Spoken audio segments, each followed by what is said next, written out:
This is Slasher from BlizzCon 2016. I am here with Ster of Team USA. They got knocked out of the quarterfinals against Korea, who went on to win the championship, defeating Sweden and Russia in the semis and finals. Sir, we just talked a little bit before the interview started. I know you are disappointed about losing. What do you think happened in your games against Korea? Against Korea, we just weren't ready at all. The first game we decided we were just going to do something crazy and get really aggressive on them, but we didn't think it through at all because we didn't practice Anubis. We didn't practice anything. Ever since we came to BlizzCon, we didn't play one game as a team. So there was just some team issues that we had, and we just thought... Wait, not one? Not one. I saw you guys scrimming on my friends list, at least a little bit. We scrimmed before we came to BlizzCon. Like against the other teams, we were ready to fight Russia. We were ready to do all that. But as soon as we found out Korea was in our group, it was just like, I don't know, everyone lost motivation, or there was really lame excuses. One of the days was like, our hands are too cold, let's not scrim today. It got pretty bad. So I think with a little bit of practice, that's why the defeat feels so bad, is I think we could have actually beat them.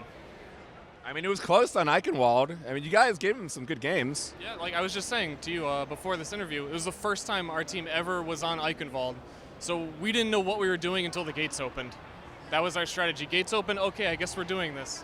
And I think they even gave us a free Ana kill at the beginning, which was a nice gift, but yeah. So does it make you feel any better that when I interviewed Tyrong, he told me that you guys gave him the toughest opponents of anyone they played, including Sweden and Russia? That's why I feel bad, again, because we had the potential, I think, as Team USA, if we were a little bit more coordinated, that we could have beat everybody in this tournament. We threw against Russia. If we beat Russia, you know, we would have stayed in the tournament a lot longer being top seed. And I hung out with Team Canada every day. After scrims, Team USA just disappeared. There was no cohesion there. I mean, what was the issue?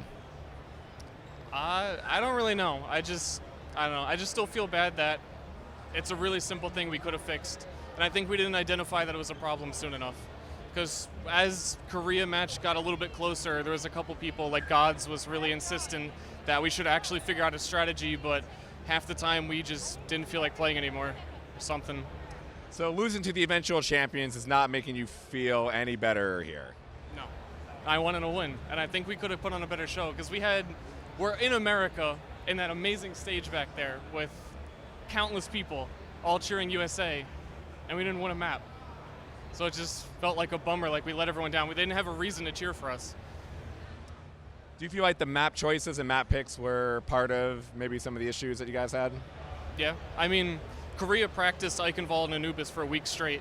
We didn't play either of them once. We played Anubis maybe twice against Canada just early on, but we never really took it that seriously. So even if one of our maps was different, I think we would have at least been more prepared to play on that, because we actually had strategies. Maybe if we made it to Lijiang, because we practiced Lijiang, obviously everyone had to play that, but Eichenwald was like a mystery to us, and we got really close on it, so. I mean, out of all the players on USA, you're the only non-professional player to be on there. Are you okay with your individual performance, at least, throughout the games? I think I played really well. I think I earned a little bit of respect from a couple of the players here, that they thought, oh, he's just a streamer guy, and I played pretty well. Yeah, I guess I can't really speak for myself. I don't like doing that either. Like, yeah, I was freaking awesome. I was on point. Actually, no. Look, I thought you did pretty good, actually. Pretty good. I think the morale was down against Korea, because I was already pretty annoyed at the whole practicing situation in the team. So I think I played a little bit bad there, but overall, I think I did really well. Is this your first BlizzCon? Second BlizzCon. Okay, but what do you think about how you enjoying the whole event? I mean, because I've asked this question to a lot of the Quake players and the Team Fortress players, and it is a pretty cool new experience for, I think, a lot of our old school community to be part of like the whole Blizzard atmosphere now. I think most of the people I would talk to here, I've been hanging out with for the last 2 weeks, and I just want to go home.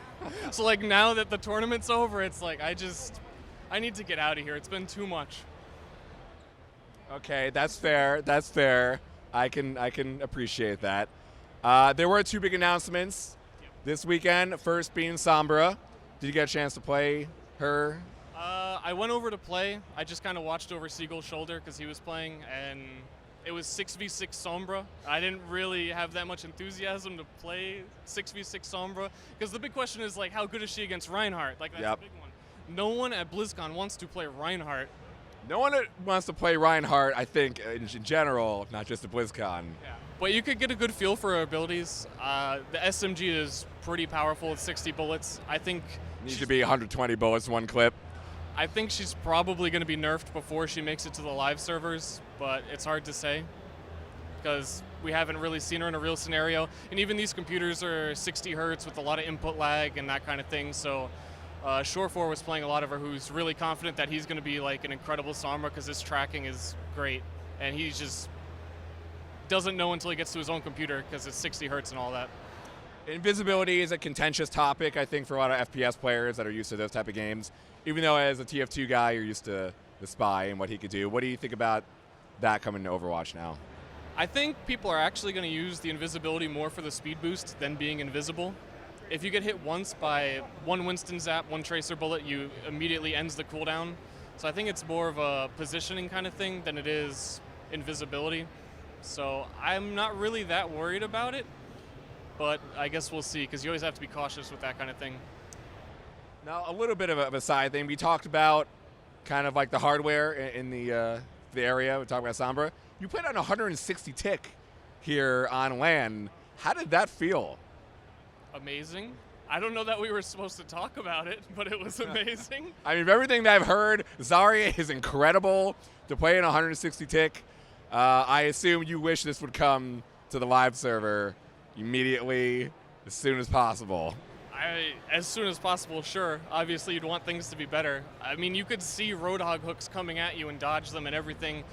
You could reflect on like a millisecond reaction. So I think for now they just want to keep it to tournaments because 160 tick is pretty crazy for putting on all the servers. But yeah, obviously, that would be great.